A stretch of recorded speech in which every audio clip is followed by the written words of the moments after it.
हिंदू विपदरे अछंती किंतु काहाठारु को मुसलमान किंबा को ख्रिस्टियान ठारु हिंदू विपदरे नाहांती। हिंदू विपदरे अछंती खोद हिंदू मानक ठारु।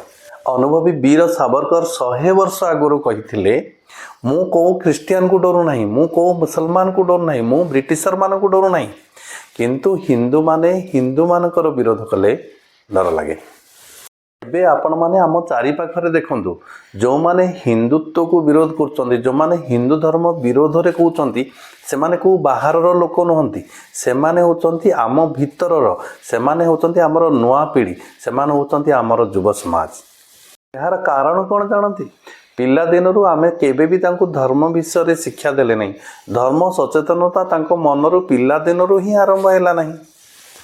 सेथिपाई से माने सनातन धर्म को केवल राजनीति और अंधविश्वास भाव में ग्रहण कर किंतु यह एक बड़ दुखर कथा जे एक महान धर्म को केवल आम पूजा पाठ और राजनीति भितर सीमित कर रखी देइछु। एबे हिंदू मान को अलग धर्म लोक माने परिवर्तन करुछन्ती ताहा नुह, आमे आमर मूल को संपूर्ण रूपे भूली जाइछु। जो माने निजर मूल को भूली जाती सेमानकर अस्तित्व धीरे धीरे लोप पाई जाय थाए। जेतेबेले निजर लोक माने ही धर्म विरोधी ही जाती सेतेबेले तृतीय व्यक्तिर आवश्यकता पड़ेनी। सेथिपाई हिंदू विपदरे अछि खोद हिंदू मानक ठारू। जय भवानी।